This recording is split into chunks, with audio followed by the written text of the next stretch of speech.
The Nexus station hung in the darkness like a jewel made of light and metal. It was the biggest station in the galaxy. Thousands of ships came and went every day. Inside its massive halls, representatives from hundreds of different species worked together. They made laws. They settled arguments. They kept the peace. For 200 years, the Galactic Council had governed without major war. Species that once fought each other now traded goods and shared knowledge. Children learned about alien cultures in schools. Scientists worked together on research stations. It was a golden age, but now everything was falling apart. Ambassador Shkara stood in the main council chamber. Her scales reflected the warning lights that flashed across every screen. She was a Feltar, a species known for staying calm in bad situations. But today, even her hands shook as she gripped the podium. The chamber was full. Every seat was taken. Ambassadors from across the galaxy had come to hear the report. The air recyclers hummed louder than usual, trying to handle so many different atmospheres at once. On the main screen, images played in a loop. Dark shapes moved through space like a swarm of insects. But these were not insects. These were ships. Millions of them. They were all connected to one mind. The Vector Swarm. The swarm had appeared 6 months ago at the edge of Council space. At first, they ignored all attempts to communicate. Then they attacked. The first world fell in 3 days. The second took only 1 day. By the time the Council understood what was happening, 12 worlds were gone. Shkara touched a control. The screen changed to show the Battle of Kronos. She had watched this recording 100 times. It never got easier. The Council fleet had been beautiful. 5,000 ships, the largest force ever assembled. Dreadnoughts that could destroy moons. Carriers with wings of fighters. Cruisers with shields that could stop anything. They lasted 4 hours. The swarm did not fight with honor or tactics. They just came in waves. When one ship died, 10 more took its place. They rammed into Council vessels. They fired biological weapons that ate through armor. They adapted to every defense. By the end, only 3 Council ships escaped. 5,000 became 3.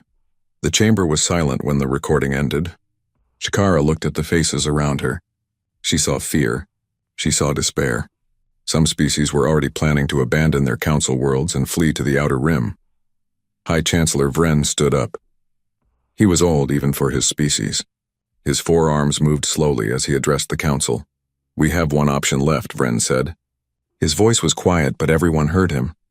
"There is a species we quarantined 300 years ago. They came from a world called Earth. Their sun is called Sol." Murmurs filled the chamber. Everyone knew the stories. The humans, the Death World species, the ones who were too violent, too unpredictable, too dangerous. 300 years ago, first contact with humans had gone badly. A Council exploration ship had found Earth. They watched the humans for a while. What they saw terrified them. Humans came from a world that tried to kill them every day. Their planet had gravity that would crush most Council species. They had weather that could destroy cities. They had animals that hunted them. They had diseases, earthquakes, volcanoes, and hurricanes. And somehow humans thrived. They built cities. They created art and music. They went to their moon. They split the atom. They did all of this while fighting each other in constant wars. The Council had seen enough. When they finally made contact, they offered humans a choice. Join the Council and follow its rules of peace, or stay isolated in your system. The humans had been angry. They felt insulted. They refused both options and told the Council to leave. So the Council put warning buoys around the Sol system. They made it a quarantine zone. No one goes in, no one comes out. For 300 years it had stayed that way. "You want to ask the humans for help?" Ambassador Kretek said. His species had long memories. They threatened to go to war with us at first contact.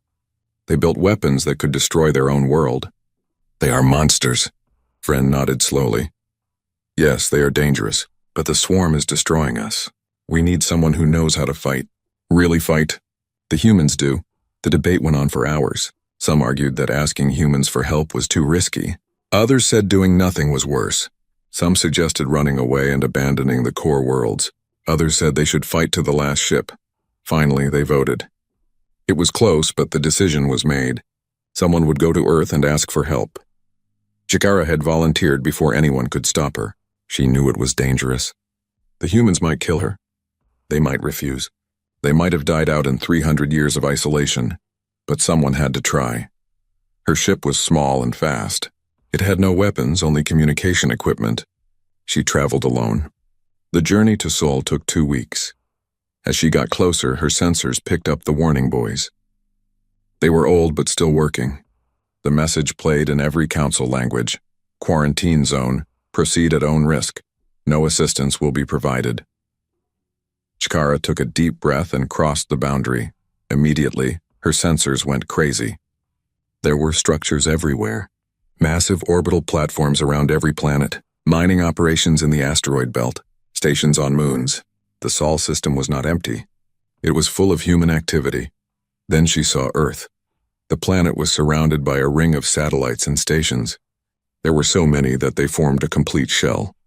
Chikara had never seen anything like it. The humans had not stagnated in isolation. They had grown. Before she could broadcast a message, her ship systems locked up. She was caught in a tractor beam. 3 human ships appeared out of nowhere. They must have been using stealth technology. They pulled her ship toward a large station in Earth orbit. Chikara tried not to panic.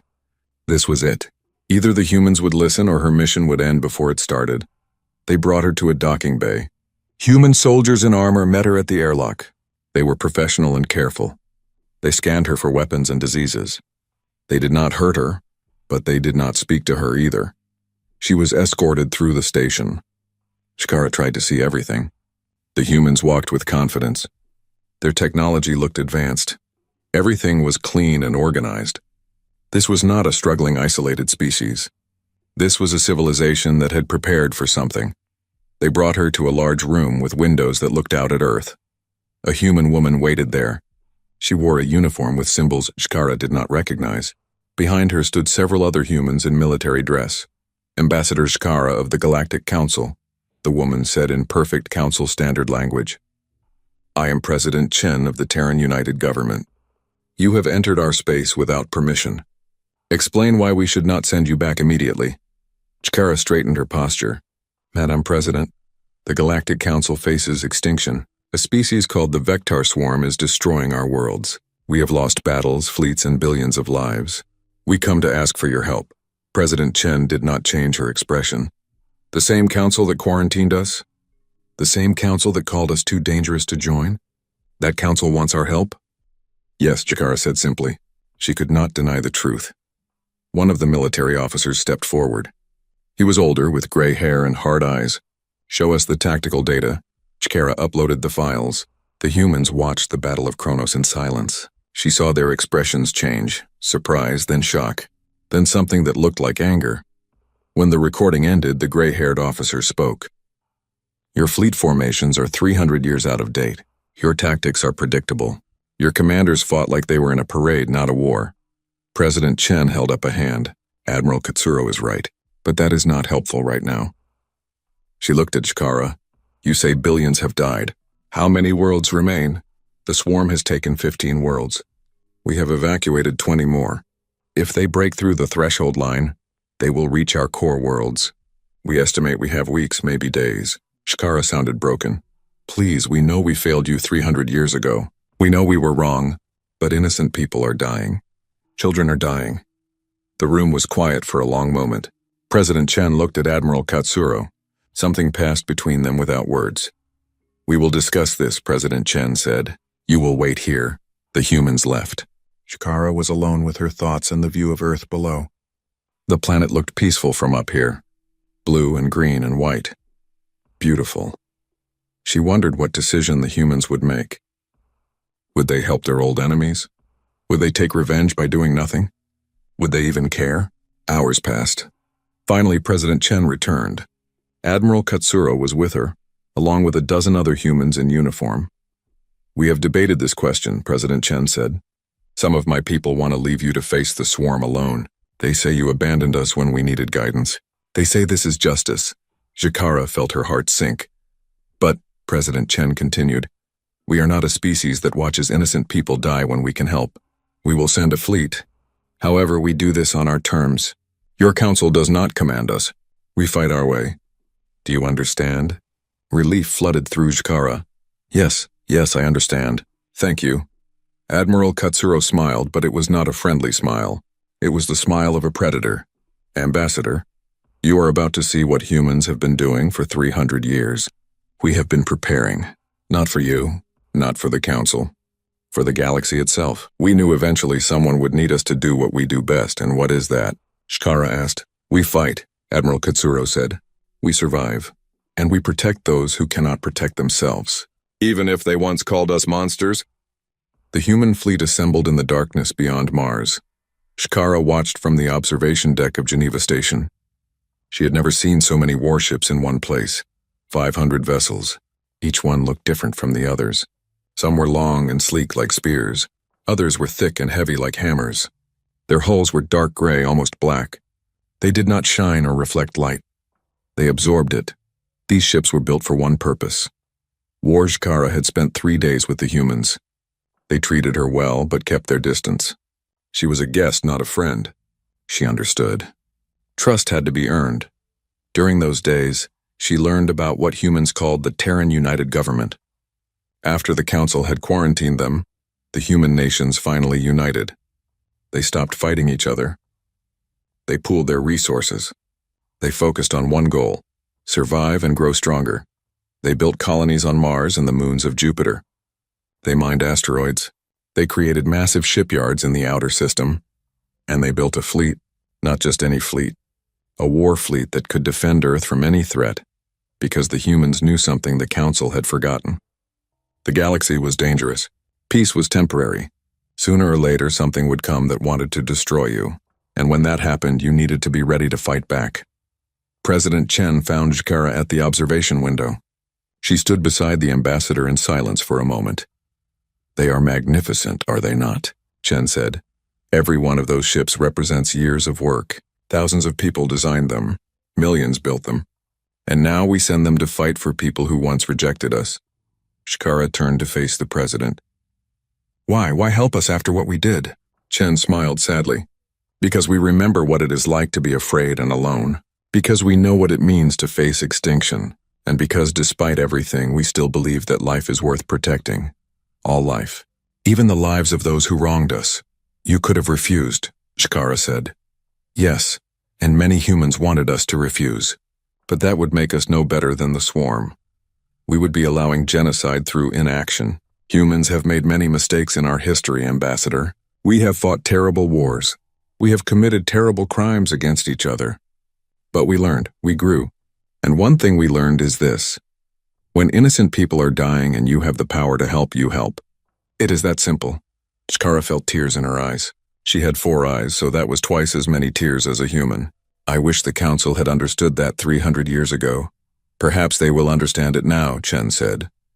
She touched a control panel. A holographic display appeared showing the assembled fleet. Let me show you what we have prepared. Chen explained the fleet composition. There were capital ships called dreadnoughts. These were the largest vessels, over 2 kilometers long. They carried massive railguns that could fire projectiles at a fraction of light speed. Each shot had the power of a nuclear bomb. Then there were carriers. These held squadrons of fighters and bombers. The fighters were small and fast, designed for dogfighting. The bombers carried antimatter warheads. Chen explained that antimatter was matter from another dimension that exploded when it touched normal matter. The explosion was more powerful than any other weapon. Cruisers provided support. They had advanced sensors and could coordinate fleet movements. Destroyers protected the larger ships from enemy fighters. Frigates carried troops for boarding actions. And all of them, every single ship, was powered by fusion reactors. The same power that made the sun shine. Humans had learned to capture and control it. Your technology has advanced greatly, Shkara said. In 300 years you have surpassed most council species. Necessity is the mother of invention, Chen replied. When you are alone and surrounded by unknown threats, you innovate or you die. We chose to innovate. Admiral Katsuro entered the observation deck. She wore a crisp military uniform covered in medals and insignia. Behind her walked a dozen officers, each representing a different ship or division. Madame President, the fleet is ready, Katsuro reported. All ships have completed final checks. Crews are at battle stations. We await your order, Chen nodded. She looked at Shkara. Ambassador, would you like to travel with the fleet? You would be safer here, but I imagine the council will want a first-hand report. I will come, Shkara said immediately. I want to see this through. Very well. You will travel on the flagship, the Tus Indomitable. Admiral Katsuro commands it. She will keep you safe. Katsuro did not smile. Safety is not guaranteed in war, Ambassador, but I will do my best. An hour later, Shkara found herself on the bridge of the Indomitable. It was nothing like a council warship. Council vessels had large open bridges with comfortable seats and plenty of space. They were designed for long voyages and diplomatic functions. The Indomitable bridge was cramped and efficient. Every surface held screens, controls, or displays. Officers sat at compact stations, their hands moving quickly over holographic interfaces. The lighting was dim, colored red to preserve night vision. The air smelled of recycled atmosphere and human sweat. This was a ship built for fighting, not comfort. Admiral Katsuro sat in the command chair at the center of the bridge. Around her, officers called out reports: navigation, weapons, engineering, communications. Each station reported ready. Katsuro touched her command screen. All ships, this is Indomitable Actual. Stand by for jump. We are going to council space. Shkara watched the main screen. It showed the assembled fleet from multiple angles. All 500 ships were in formation. They looked like a swarm of predators waiting to strike. Fleet command reports all vessels ready for jump, an officer said. Execute, Katsuro ordered. The stars stretched. Space folded. Reality bent. Shkara felt her stomach lurch as the ship entered hyperspace. It was not like council faster-than-light travel, which was smooth and gentle. This was rough and violent. But it was also faster. The journey would take 5 days at human hyperspace speeds. During that time, Shkara explored the Indomitable. She wanted to understand these people who had come to save her civilization. She visited the medical bay. Human doctors explained their techniques. They could grow new organs. They could repair severe injuries. They could even bring someone back from clinical death if they were fast enough. The medical technology was advanced, but it had been developed for a grim purpose: to save soldiers injured in battle. She visited the armory. Rows of weapons lined the walls. Rifles that fired electromagnetically accelerated projectiles, plasma cutters for breaching ship hulls, powered armor that made a human as strong as a small vehicle. Everything was maintained to perfection. She visited the hangar bay. Fighters hung from launch rails ready to deploy in seconds. Bombers sat in reinforced cradles, their antimatter warheads secured in magnetic bottles. Mechanics worked on the machines constantly, checking every system. Everywhere she went, Shkara saw the same thing. Humans working with intense focus. They knew their jobs. They trained constantly. They worked together like parts of a single organism, and they were confident. Not arrogant, just confident. They believed they could win. On the third day of the journey, Katsuro invited Shkara to the officer mess for dinner. The room was small and plain. No fancy decorations, just tables and chairs. Officers sat together, eating simple food and talking quietly. Shkara sat with Katsuro and several of her senior officers. They ate something called stew, which was meat and vegetables cooked together. It tasted better than she expected. "Admiral, may I ask you something?" Shkara said. "Of course," Katsuro replied. "Your people seem very calm. You are going into a battle that destroyed our best fleet, yet everyone acts like this is routine. Are they not afraid?" Katsuro set down her spoon. "Oh, they are afraid. Fear is natural. Fear keeps you alert and careful, but we train to function despite fear. We practice until our responses are automatic. When the battle begins, training takes over. But how do you train for something like the swarm?" Shkara asked. "Your people have never faced them before." "True, but we have faced war. Every human culture has war in its history. We know what combat looks like. We know how soldiers react under pressure. We know what tactics work and what fails. The enemy may be new, but war itself is old. We have 3,000 years of written military history to learn from. The Council has not fought a major war in 2 centuries, Shkara admitted. "We thought we had moved beyond such things." An officer spoke up. His name was Commander Martinez, and he was the Indomitable Weapons Officer. "That was your mistake. Peace is wonderful. We all want peace. But peace only lasts when good people are ready to fight if necessary. The Council stopped preparing. You forgot how. We believed the galaxy had changed," Shkara said quietly. "The galaxy never changes," Katsuro said. "Only the players change. There will always be someone who wants to take what others have. Someone who values conquest over cooperation. Your council created peace, yes, but you did not maintain the strength to defend it. Will you teach us? Chikara asked. After this is over, will you teach the council how to fight again? Katsuro considered the question. If you survive and if your council asks sincerely, then yes. We will teach you. Not because we want the galaxy to be more violent, but because strong people can choose peace. Weak people have peace forced upon them, and it does not last. On the 5th day, the fleet dropped out of hyperspace at the edge of Council territory. Chikara was on the bridge when it happened. The stars snapped back into focus. Space returned to normal. We are receiving hails, the communications officer reported. Multiple Council stations are detecting us. They are demanding identification. Open a channel, Katsuro ordered. This is Admiral Patricia Katsuro of the Terran Expeditionary Force. We are responding to the Galactic Council request for military assistance. Ambassador Chikara is aboard and can verify our credentials. Chikara stepped forward. She transmitted her authorization codes. Within minutes, the Council confirmed her identity. The mood on the Council stations changed from alarm to shock to desperate hope. The humans have come, Chikara transmitted. Tell the Council. Tell the fleets. Tell the civilians. Help has arrived. As the human fleet moved deeper into Council space, word spread. Frontier colonies gathered at observation points to watch them pass. The ships were dark and silent and deadly. They moved in perfect formation like a school of predatory fish. On a dozen worlds, people stopped their work to stare at the sky. The humans were coming. The Death World species, the ones who had been locked away for 3 centuries. Now they were here and they were sailing to war. Chikara stood at the observation window watching the stars go by. Behind her, human officers worked their stations with quiet efficiency. The bridge hummed with controlled energy. What are you thinking, Ambassador? Katsuro asked, coming to stand beside her. I am thinking that the galaxy is about to see what humans truly are, Chikara replied. Not monsters, not savages, but protectors, Katsuro nodded slowly. Let us hope we live up to that image, because if we fail, there will be no one left to protect. They will not fail, Chikara thought. She had seen the human fleet. She had met their soldiers. She had learned their history. These were people who had fought and survived on one of the most dangerous planets in the galaxy. They had conquered their own world before reaching for the stars. If anyone could stop the swarm, it was them. The fleet continued toward the threshold line, where the Council forces made their last stand.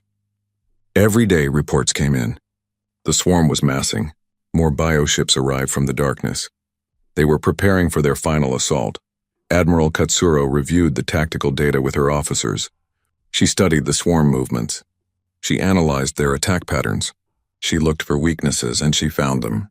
The swarm was powerful, yes, but they had weaknesses. They were predictable. They relied on numbers and adaptation. They expected their enemies to follow standard tactics. Humans did not follow standard tactics. Humans fought dirty. Humans used every advantage. Humans were creative and unpredictable and absolutely ruthless when necessary. All ships, Katsuro transmitted to the fleet. We are approaching the threshold line. Council forces are in defensive positions. We will coordinate with them but maintain our own command structure.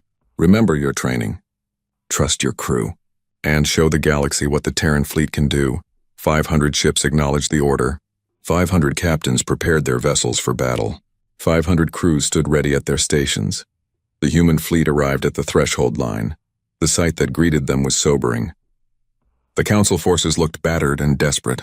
Ships showed damage from previous encounters. Many vessels were outdated designs, pulled from reserves. The Council military was on its last legs. The Council admiral, a Kryn named Vaness, hailed the Indomitable. His face appeared on the main screen. He looked exhausted.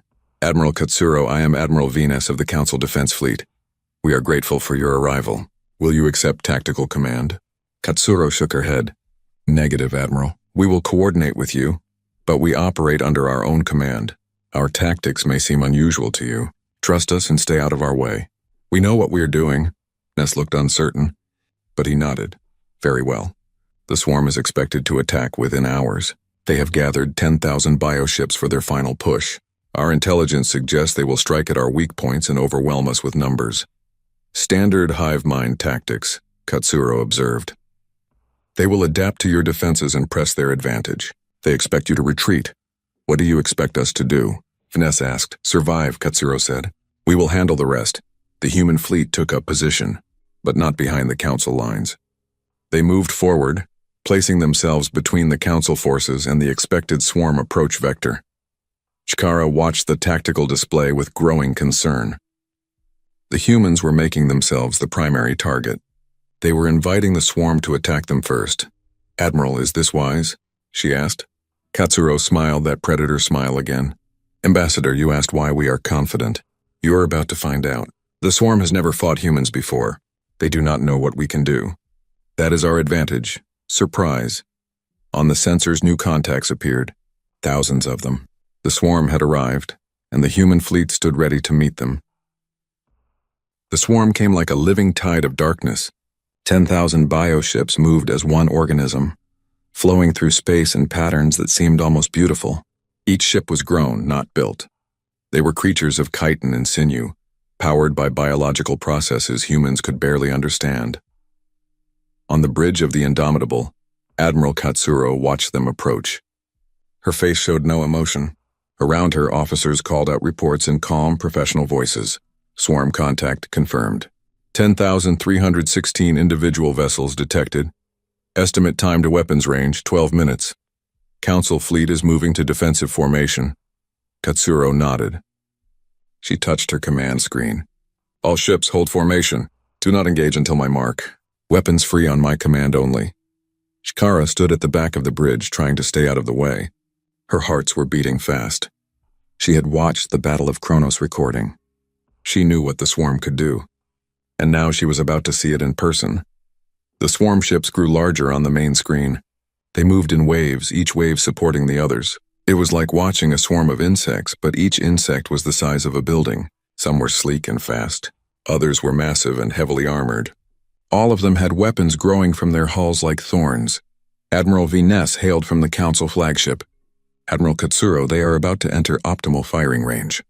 Request permission to begin defensive barrage. Negative, Katsuro replied. Hold your fire. Let them come closer. But Admiral, if we wait too long, they will be upon us. Trust me, Admiral Finesse, hold your fire. The Council fleet waited, every ship tense.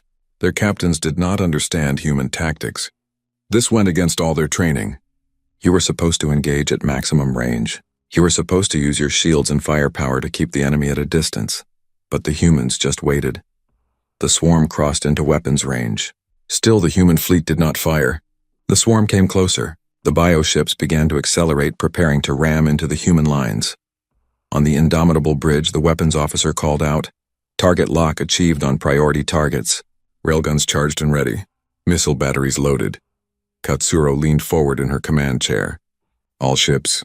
Weapons free. Fire at will. Show them what humans can do. What happened next would be talked about across the galaxy for generations. The human fleet opened fire all at once, but not with energy weapons like the Council used. Humans used kinetic weapons. Mass drivers, railguns, missiles with antimatter warheads. Weapons that followed the simple laws of physics. Mass times acceleration equals force. The dreadnoughts fired first. Their railguns sent solid projectiles screaming through space at relativistic speeds.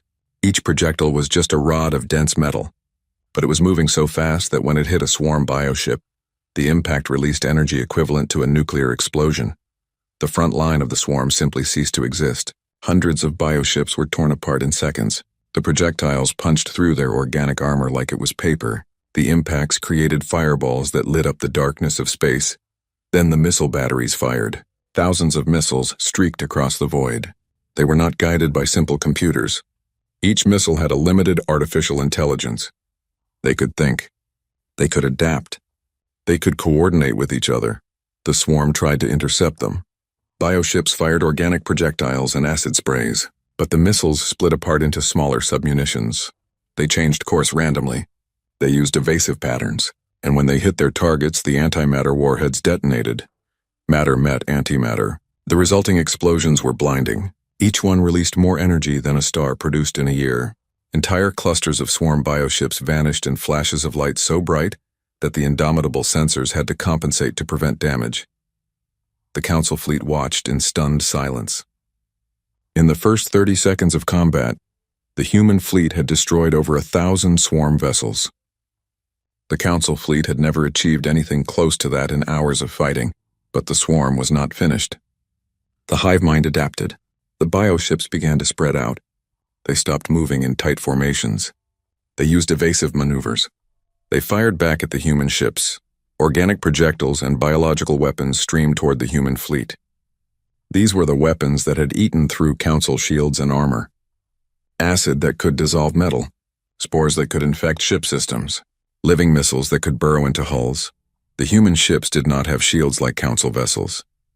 Instead, they relied on point defense systems. Automated weapons tracked incoming threats and destroyed them. Lasers burned spores out of space. Gatling guns shot down biological missiles. The few weapons that got through hit armor, not shields, and human armor was different. It was layered. It was reactive. It was designed to withstand punishment. When acid hit the hull, the outer layer would burn away, but the inner layers held. When something tried to burrow into the ship, automated systems detected it and sealed off the area. Damage report, Katsuro called out. Minor hull damage on decks 7 through 9. Point defense systems are at 87% efficiency. No casualties reported. Good. Continue firing. Target their larger vessels. I want those command nodes destroyed. The human fleet pressed forward. This shocked the swarm. Every other enemy had retreated when faced with the swarm numbers. The humans advanced. The carriers launched their fighters. Small, fast ships poured out of the hangar bays like angry wasps. Each fighter was piloted by a human. No automated drones. Real pilots who could think and react faster than any computer. The fighters dove into the swarm formation. They moved in coordinated wings covering each other.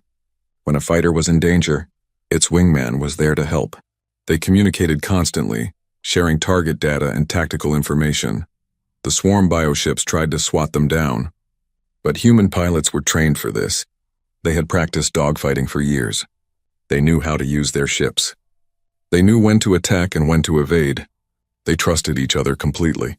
Shkara watched a fighter pilot take down 3 bioships in rapid succession. The pilot used guns to damage the first ship, then fired a missile into its exposed core.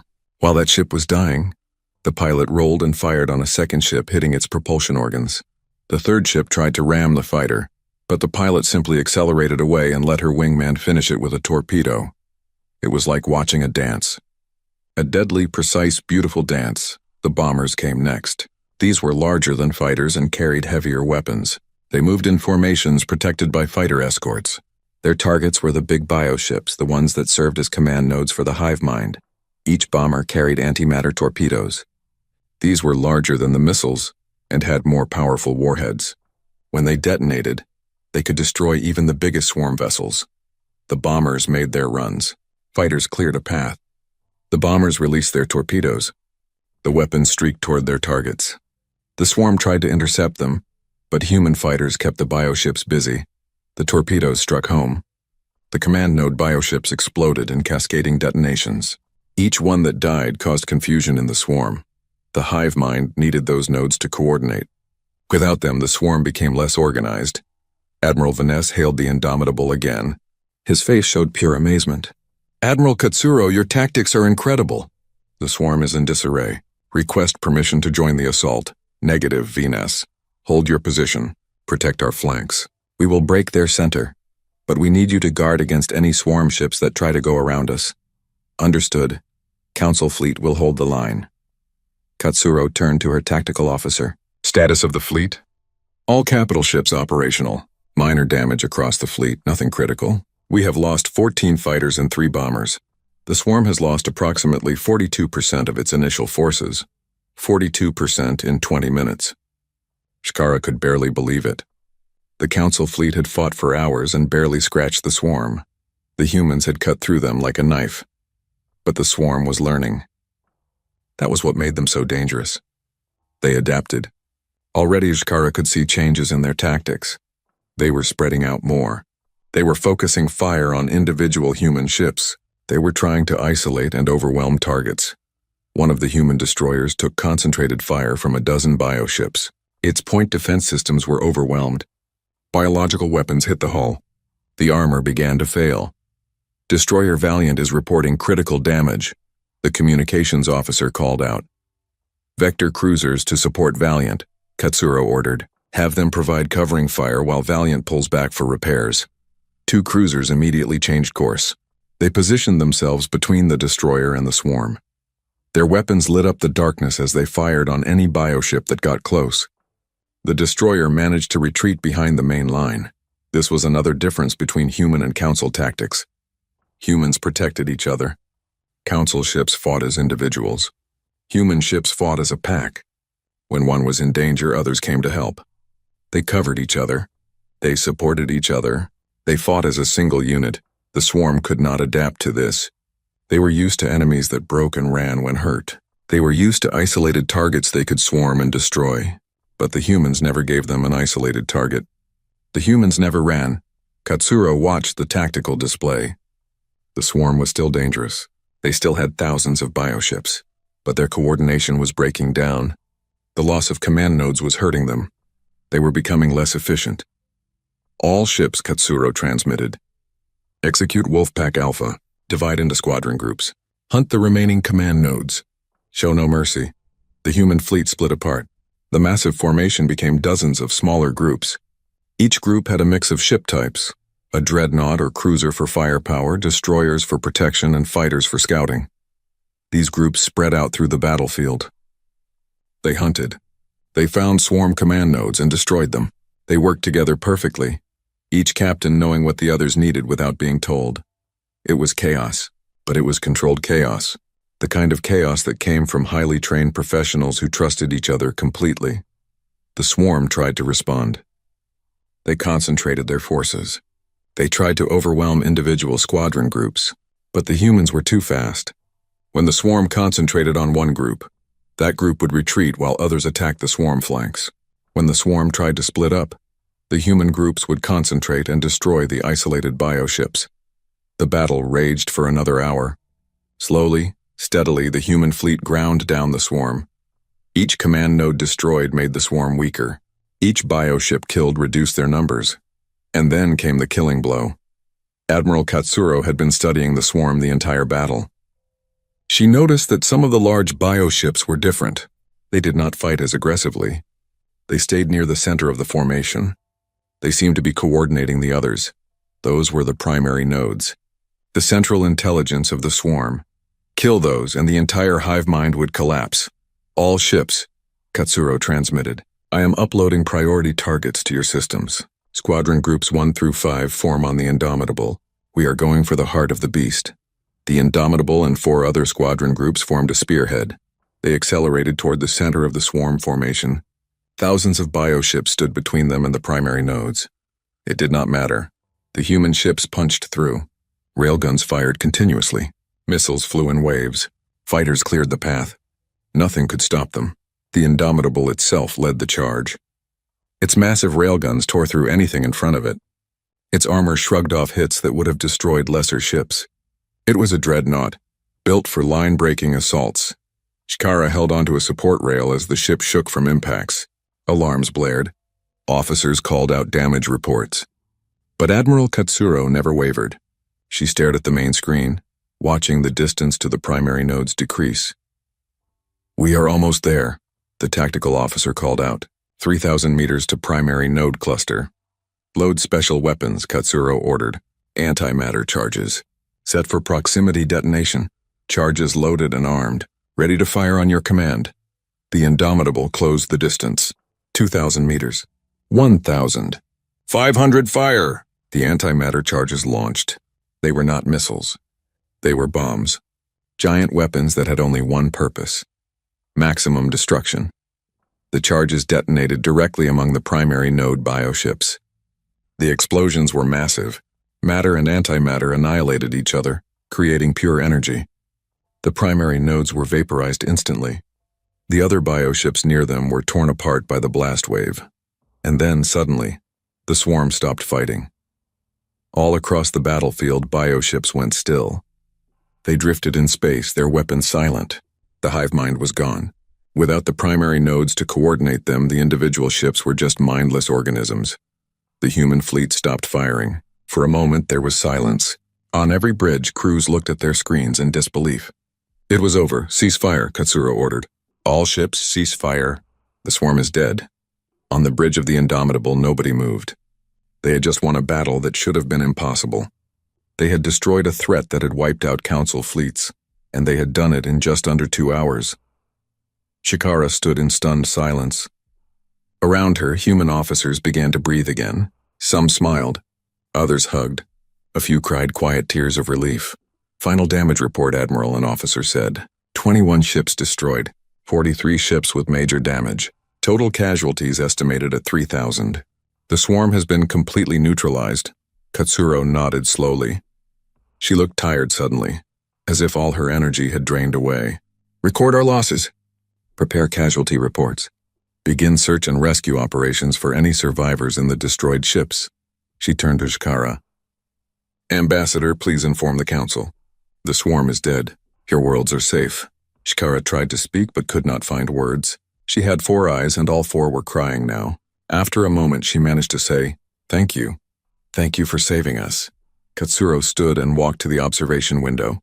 She looked out at the field of debris. Thousands of dead bioships floated in space. Mixed among them were the wrecks of human vessels.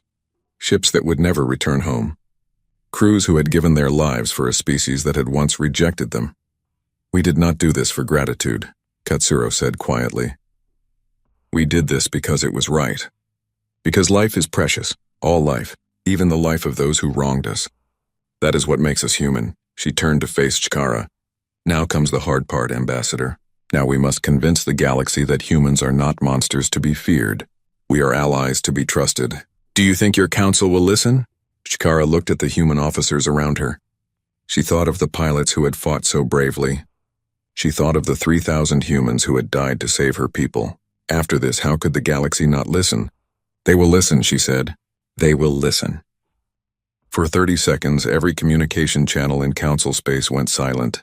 It was as if the entire galaxy held its breath. On 1,000 worlds, billions of beings had watched the battle unfold through telescopes and sensor arrays and relayed images. They had seen the swarm arrive with overwhelming numbers. They had seen the human fleet stand alone against impossible odds. They had seen the battle that should have ended in humanity's destruction, and instead they watched the swarm die. Nobody spoke. Nobody moved. The silence was deeper than space itself. It was the silence of awe and shock and disbelief all mixed together. It was the silence that came when everything you thought you knew turned out to be wrong. The Galactic Council had believed they were the height of civilization. They had believed their military was powerful. They had believed they understood war. They had been wrong about all of it. The humans had shown them what real war looked like.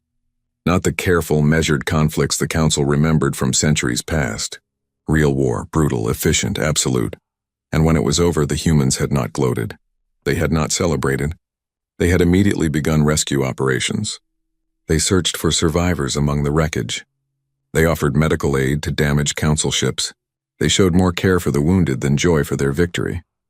The silence finally broke when Admiral Katsuro transmitted to all Council vessels.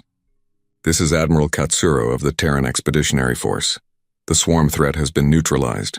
We are beginning humanitarian operations. Any ship requiring assistance should transmit distress codes on emergency channels. We will render all possible aid." The Council fleet responded first. Admiral Venus' voice came over the channel. His words were shaky with emotion. "Admiral Katsuro, on behalf of the Galactic Council, I thank you. You have saved us all. Your tactics, your courage, your sacrifice. We have no words adequate to express our gratitude." "We did what was necessary," Katsuro replied. "Nothing more. Now let us focus on saving lives and cleaning up this battlefield. We can discuss gratitude later. Practical to the end. That was the human way. Do the job. Save the people. Talk about it afterwards." Kara transmitted to the Nexus station. The Council chambers there were in chaos, but they got her message. High Chancellor Vren appeared on screen. His forearms were shaking. "Ambassador Shikara, did we just witness what I think we witnessed?" "Yes, Chancellor. The humans destroyed the swarm completely. The threat is over." Vren sat down heavily. How did they do in 2 hours what we could not do in months?" "Because they understand war in a way we have forgotten," Shikara said. "Because they come from a world that taught them to be survivors. Because they trained and prepared while we grew complacent in our peace. Then we owe them everything." "Yes, and we must make sure the entire galaxy knows it." Across Council space, the news spread. not through official channels at first. It spread through the people. Colonists transmitted to their families. Traders passed the word. Sensor operators shared their recordings. Within hours, every species in the council had heard. The humans had saved them. The Death World species that had been quarantined for 3 centuries had returned and saved the galaxy. On the frontier colonies that had watched the fleet pass, people gathered again. But this time they did not watch in fear. They watched in wonder. Some wept, some cheered, some simply stood in silence, trying to understand what they had witnessed. A young Felthar child asked her mother why the humans had helped them. The mother thought for a long moment before answering. Because that is what good people do, child. They help, even when it costs them. Even when the ones they help were unkind to them before. Meanwhile, the human fleet worked. Medical ships from the Terran vessels moved among the battlefield, looking for survivors. They found a damaged council cruiser with a hull breach. The crew was suffocating. Human Marines suited up and boarded the vessel. They sealed the breach and provided oxygen. They evacuated the wounded and brought them to human medical bays. The council crew members watched in amazement as human doctors worked on them. The medical technology was advanced, yes, but more than that, the humans were gentle. They were careful. They treated each patient with respect and compassion. One injured Kryn soldier tried to thank a human doctor. The doctor shook her head. Save your strength for healing. We are just doing our jobs. You would do the same for us. But the Kryn wondered if that was true. Would the council have helped humans if the situation had been reversed? He was not sure. That thought troubled him. On the Indomitable, Admiral Katsuro held a memorial service.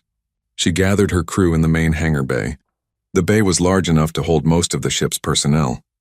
Those who could not fit watched on screens throughout the vessel. Katsuro stood on a raised platform. Behind her hung the flags of the Terran United Government and the Indomitable.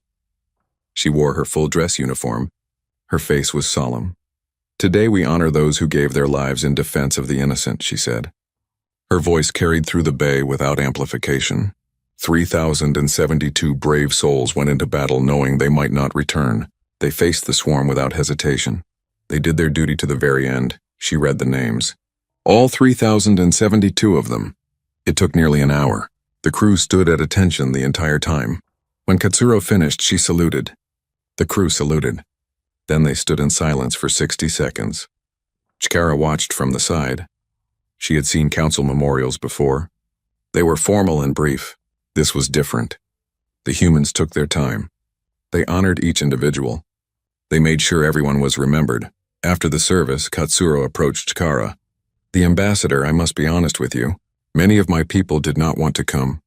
They remembered how the council treated us. They wanted to let you face the swarm alone. They said it was justice for abandoning us 3 centuries ago. Chikara nodded. I understand. We wronged your people. We were afraid of you. We pushed you away instead of embracing you. It was cowardly, yes, but do you know what changed their minds? What? The children. When President Chen showed them images of council children fleeing from the swarm, the debate ended. Because humans protect children. All children. It does not matter what species they are or what their parents did. Children are innocent. And we do not let innocence die when we can prevent it. Katsuro paused. That is what makes us different from the swarm, Ambassador. The swarm destroys without thought or mercy. Humans destroy when necessary, but we always remember why. We fight to protect, never to conquer. How can we ever repay you? Chikara asked. Help us change the galaxy, Katsuro said. Help us build something better. A council that does not fear strength but embraces it. A galaxy where species work together not because they are weak, but because they choose to be stronger together. 2 days after the battle, the Terran fleet prepared to leave the threshold line. They had completed rescue operations. They had helped repair damaged council vessels. They had cleared debris from the major shipping lanes. Now it was time to go home. But High Chancellor Vren requested an urgent meeting. A shuttle brought him to the Indomitable. It was the first time a sitting High Chancellor had visited a human vessel. Chikara and Admiral Katsuro met him in the conference room. Vren looked tired. The stress of the war had aged him. But there was hope in his eyes now. Admiral Katsuro, the Chancellor said formally, the Galactic Council wishes to express its deepest gratitude for your assistance. You saved billions of lives. You preserved civilization itself. We are forever in your debt. We did not do this for debt, Chancellor, Katsuro replied. We did this because it was right, I know. And that makes what I am about to ask even more difficult. Vren took a breath. The council is broken, Admiral. Our military is shattered. Our people are afraid. We have forgotten how to be strong. We need help. Not just military help. We need to learn how to stand on our own again. Will you help us? What exactly are you asking? Train our officers. Advise our military leaders. Share your knowledge of tactics and strategy. Help us rebuild into something that can defend itself. And in return, we will formally invite humanity to join the Galactic Council. Not as junior members, as full and equal partners. Katsuro was quiet for a long moment. She looked at Chikara, who nodded encouragingly. Finally, she spoke. I cannot make this decision alone. I must consult with President Chen and the Terran government. But I will recommend that we accept, on one condition, name it. We do not just train your military. We train your people to value strength without fearing it, to prepare for war while hoping for peace, to remember that compassion and capability are not opposites. They are partners. Can you agree to that? Vren nodded. Yes, we can agree to that. We must agree to it. Because you have shown us that true strength is not the ability to destroy, it is the willingness to protect. The shuttle returned Vren to his flagship. Katsuro immediately opened a secure channel to Earth. President Chen appeared on the screen. She listened as Katsuro explained the Council's request. So they want us to join them, Chen said thoughtfully. After 300 years of keeping us out, they now want us in. The irony is rich, yes, Madam President, but I believe their offer is sincere. They have learned a hard lesson. They are genuinely trying to change. What is your recommendation, Admiral? Except we came out here to save them. We succeeded. Now we have a chance to make sure this never happens again. We can help build a galaxy that is strong enough to defend itself, but wise enough to choose peace. Is that not worth the effort? Chen smiled. You sound like an idealist, Patricia. I thought you were a warrior. Warriors fight so that others can live in peace, Madam President. That makes us the biggest idealists of all. Very well. I will bring this to the Terran Congress. I expect they will approve. You and your fleet have made humanity proud, Admiral. Every single one of you. Come home when you are ready. Earth is waiting to celebrate your victory. With respect, Madame President, we did not win a victory. We stopped a threat. Those are different things. Our celebration should be quiet and respectful. 3,000 of our people did not come home. We should honor them first, of course. You are right. I will make sure the proper memorials are prepared. Chen out. Katsuro turned to Chikara. It seems you may be working with humans for some time, Ambassador. Can you handle that? Chikara smiled. It would be my honor, Admiral. I have learned so much from your people already. I want to learn more. I want to help bridge the gap between our species. I want to make sure that 300 years from now, humans and council species remember this as the beginning of true partnership. A good goal. Let us hope we can achieve it. The Terran fleet left the threshold line 3 days after the battle. As they departed, every council ship powered their engines in salute. It was a gesture of respect usually reserved for heads of state. The humans had earned it. Chikara watched from the observation deck as the fleet jumped to hyperspace. She thought about everything that had happened. The fear, the battle, the victory, the aftermath. The galaxy had changed. Before the swarm, the Council had believed they were the pinnacle of civilization. They had believed they were safe. They had believed they understood the universe. Now they knew better. They knew there were threats they could not handle alone. They knew their way was not the only way. They knew that sometimes the species you fear might be the one that saves you. A junior officer approached Chikara. Excuse me, Ambassador. We are preparing a summary report of the battle for the Council archives. Would you like to contribute a statement? Chikara thought for a moment. Then she said, tell them this. Tell them that on this day humanity returned to the galaxy. They came not as conquerors but as protectors. They came not with hatred but with hope. They came because when innocent people needed help, they answered the call. Tell them that the galaxy is safer because humans exist, and tell them that we must never forget what we learned here, that strength without compassion is tyranny, but compassion without strength is just weakness. We need both. The humans understand this. Now we must learn it too. The officer recorded her words. He looked moved. That is beautiful, Ambassador. I will make sure it is included in the official record.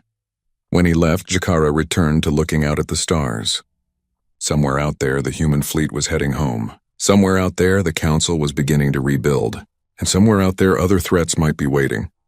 But now the galaxy had a chance, because now the humans were no longer isolated and alone.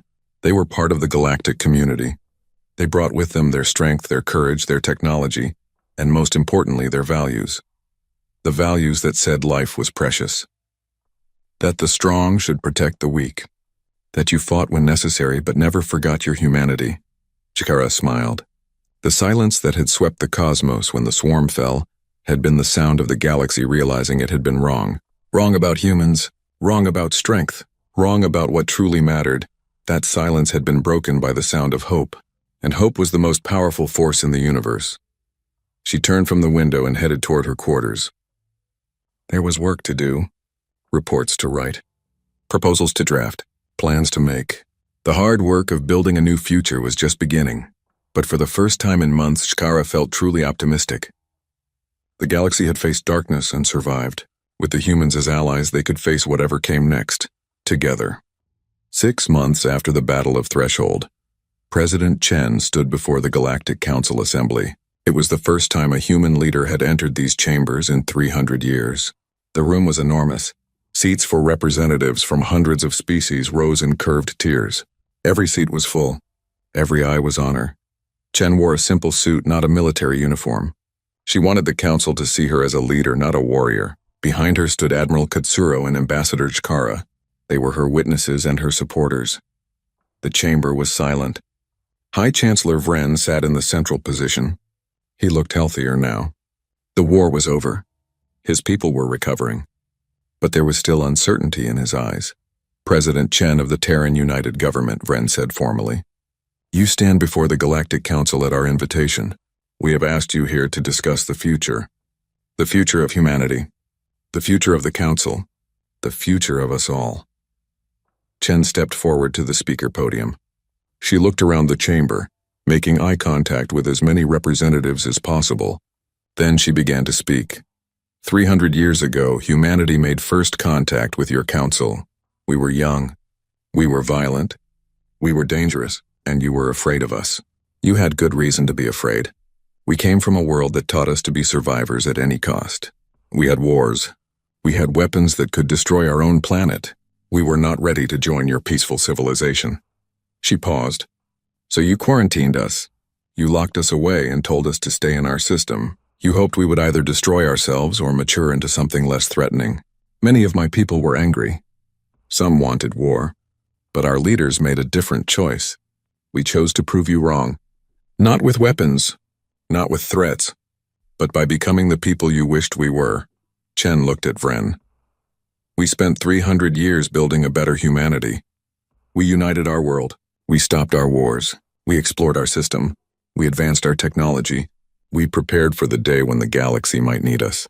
And when that day came, when the swarm threatened to destroy everything you had built, we did not hesitate. We came, we fought. We bled and we won. Murmurs filled the chamber. Some representatives looked uncomfortable. Others looked grateful. All of them were listening. Now you ask us to join you as full members of the Galactic Council, Chen continued. You offer us a seat at this table. You promise us equal partnership. And you want us to help rebuild your military strength. These are generous offers. My people are honored by them. But before we accept, I must speak some difficult truths. The chamber grew quiet again. This was the moment everyone had been waiting for. Would the humans forgive the council? Would they join? Or would they reject the offer out of pride? The council made a mistake 300 years ago, Chen said. You let fear control your decisions. You saw our violence and assumed we were monsters. You never considered that violence could be a tool, not an identity.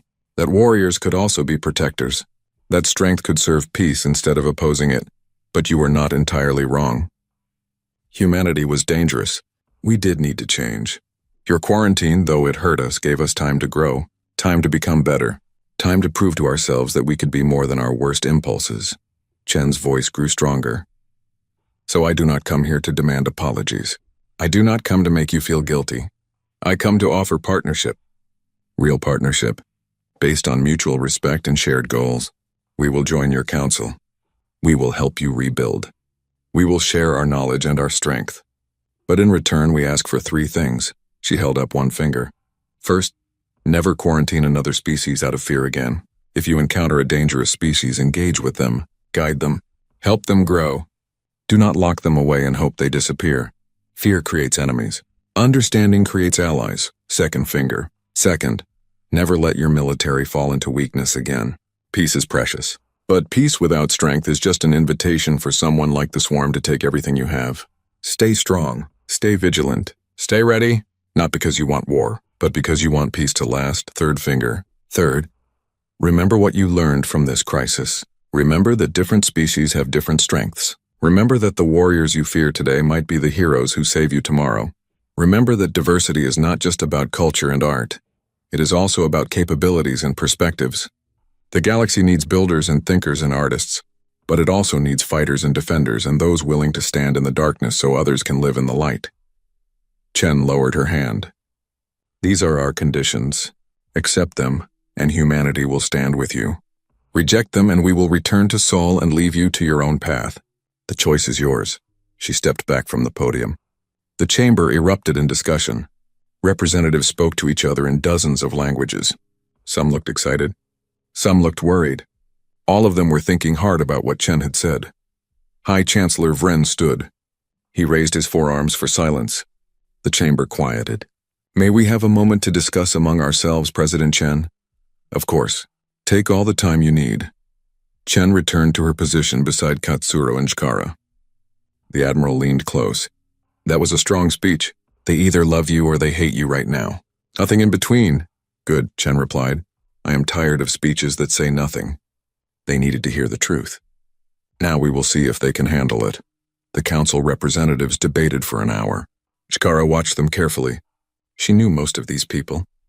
She could read their body language. Most seemed supportive, but there were some who looked angry. Change was always difficult. Some species did not want to accept that they had been wrong. Finally, Vren called for a vote. It was a simple question. Accept humanity's conditions and invite them to join the council, or reject the conditions and decline the partnership. The vote took 5 minutes. When it was done, Vren announced the results. By a vote of 423 to 77, with 12 abstentions, the Galactic Council accepts your conditions and formally invites humanity to join as full and equal members. The chamber erupted in applause. Not all of the representatives clapped. The 77 who voted against sat in silence. But the majority were celebrating. Chen did not smile. She simply nodded. She had expected this outcome, but there was no joy in it. This was not a victory. It was just the beginning of a lot of hard work. She returned to the podium. On behalf of the Terran United Government and all of humanity, I accept this invitation. We will work with you to build a stronger, safer, more just galaxy. We will share our knowledge freely. We will defend the weak. We will stand against tyranny and aggression wherever we find it. This is our pledge. More applause. Vren stood and offered his hand. Chen shook it. It was an awkward gesture for him, since he had 4 arms and was not used to human customs. But it was symbolic. A new partnership. A new beginning. Over the next 3 months, human advisors arrived at military installations across Council space. They began the long process of training Council officers in modern warfare tactics. It was difficult. Many Council species had to relearn everything they thought they knew about combat. Admiral Katsuro personally led the training program. She was tough but fair. She pushed Council officers hard, but she also explained why. War is not about glory, she told one class. It is not about honor or tradition. It is about survival, about protecting those who cannot protect themselves. If you are not willing to do whatever it takes to win, you should not be in uniform. Some officers resented her harsh methods, but most came to respect her. They saw that she cared about making them better. She was not trying to humiliate them. She was trying to save their lives and the lives of those they protected. Meanwhile, human engineers helped rebuild damaged worlds. Human doctors set up medical centers and refugee camps. Human teachers opened schools to help children who had lost their homes in the war. Humanity did not just offer military aid. They offered humanitarian support too. This surprised many Council species. They had expected humans to be warriors first and foremost, but they learned that humans were multifaceted. They could fight fiercely when needed, but they could also build and heal and teach. Shikara traveled extensively during this time. She visited dozens of worlds. Everywhere she went, people wanted to hear about the Battle of Threshold. They wanted to know what the humans were like. They wanted to understand how such a violent species could also be so kind. She told them the truth. Humans are complex. They have capacity for great violence, yes, but they also have capacity for great love. They hurt, but they also heal. They destroy, but they also create. This is not a contradiction. This is balance, and this is what makes them valuable partners. Not everyone was convinced. There were protests on some worlds. Groups that believed humans were too dangerous to trust, that humanity would eventually show their true nature and betray the Council, that the quarantine should never have been lifted. President Chen addressed these concerns in a public broadcast. "I understand your fear," she said. "Fear of the unknown is natural. Fear of those who are different is natural. But letting that fear control you is a choice. And it is the wrong choice. Judge us by our actions. We saved you.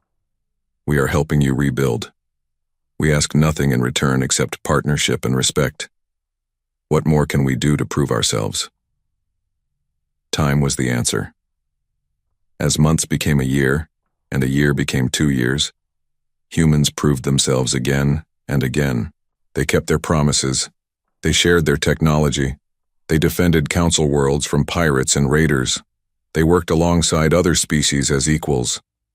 Slowly, attitudes changed. Children grew up playing with human toys and watching human entertainment. Students learned human history alongside their own. Scientists collaborated on research projects. Humans became just another part of the galactic community, but they also retained their identity. They did not become less human. They did not abandon their warrior culture. They simply added to it. They became warriors who knew when to fight and when to build. Protectors who understood that true strength was knowing when to use force and when to show mercy. 5 years after the Battle of Threshold, a memorial was unveiled on Nexus Station. It honored all those who died fighting the swarm. Council soldiers and human soldiers side by side. The memorial was simple, a wall of names, thousands of them, each one a life given to protect others. President Chen attended the dedication ceremony. She was older now. Her hair had more gray. The weight of leadership had marked her face with lines, but her eyes were still sharp, still determined. She stood before the memorial with Admiral Katsuro and Ambassador Shikara. The three of them had become close friends over the years. They represented the partnership between their species, the bridge between two very different cultures. "These names represent a choice," Chen said to the gathered crowd. "They represent the choice to stand up when others cannot, to fight when fighting is necessary, to sacrifice so that others may live. This is not a human value or a council value. This is a universal value, and it is what binds us together." She touched the wall. Her fingers traced one name, Lieutenant James Chen, her nephew. He had piloted a fighter in the battle. He had not made it home. Every time she looked at this memorial, she thought of him, of his smile, of his courage, of the future he would never see. But she also thought of the billions who lived because of his sacrifice, the children who grew up in peace, the families who stayed together, the civilizations that survived. That was why he had fought. That was why any of them had fought. Katsuro stood beside her. The Admiral was older too. She had retired from active service but still advised the Terran military. She looked at the memorial with the eyes of someone who had sent many people to their deaths. It never got easier. "Do you think they know?" Katsuro asked quietly. "Do you think they know what they accomplished?" Chen thought about it. "I hope so. I hope they knew even at the end that they were making a difference, that they were saving lives, that they mattered." Shikara joined them. She had tears in her eyes. She always cried at memorials. "I make sure they know," she said. "I tell their story. I tell it to children on 100 worlds. I make sure no one forgets what happened here, what humans did for us, what we all did for each other." The ceremony continued. Speakers from different species shared their memories. A choir sang a song of remembrance in multiple languages. Children placed flowers at the base of the memorial. It was beautiful and sad and hopeful all at once. Afterwards, Chen, Katsuro, and Chikara had dinner together at a quiet restaurant on the station. They talked about everything and nothing. Politics, family, the future, old memories. Chikara raised her glass. To partnerships that last, to friendships that endure, to a galaxy that learned to value both peace and strength. They all drank to that. It was a good toast, a true toast. Later, Chen stood at an observation window looking out at the stars. She thought about the journey humanity had taken. 300 years of isolation, 300 years of growth. And then, when the moment came, they had been ready. They had been strong enough to help, wise enough to show mercy, brave enough to fight. The galaxy had feared them once. Now the galaxy trusted them. It had been a long road, but it had been worth it. Katsuro joined her at the window. "Penny, for your thoughts?" Chen smiled at the old expression. "I was thinking about what we have built, not just humanity. All of us. We have created something new. A galaxy where strength serves peace. Where different species work together not because they must, but because they choose to. Where warriors can also be healers, and healers can also be warriors." "It is not perfect," Katsuro observed. "No, but it is better than it was, and it will continue to improve. That is what matters. Not that we are perfect now, but that we are trying to be better tomorrow than we are today." "Somewhere out there," Katsuro said, looking at the stars, "there might be other threats, other swarms, other dangers we have not imagined yet. I know. But now we will face them together. Not divided, not afraid." Together, they stood in silence for a while. Two leaders who had carried the weight of worlds on their shoulders. Two friends who understood the cost of peace. Eventually, they returned to the others. There was more work to do. There was always more work to do. But that was okay. Work meant progress. Work meant growth. Work meant the future was still being written. On a distant frontier colony, a human child and a Felthar child played together in a park. They built sandcastles and chased each other and laughed. They did not care about the history between their species. They did not remember the quarantine or the war. They were just friends. Their parents watched from a bench. The human mother and the Felthar mother talked about normal things. School, weather, plans for the weekend. They too were friends. They too had moved past the history. This was the real victory. Not the battle, not the speeches, not the treaties. The real victory was this. Two species who once feared each other, now living side by side. Their children playing together. Their future intertwined. The galaxy had changed. It would never be the same as it was before the swarm, before the humans returned. But that was good. Change was good. Growth was good. And somewhere, on a ship, in deep space, a young human officer looked at her star charts. She was planning patrol routes, checking sensor logs, doing the daily work of keeping the peace. It was not glamorous. It was not exciting, but it was important.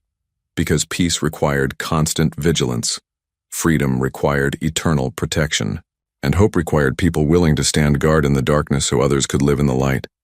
The officer finished her work. She filed her reports. She went to the mess hall for dinner with her crew. They were a mix of species now, humans and Felthar and Kryn and others. They worked together perfectly. They trusted each other with their lives. This was the legacy of the Battle of Threshold.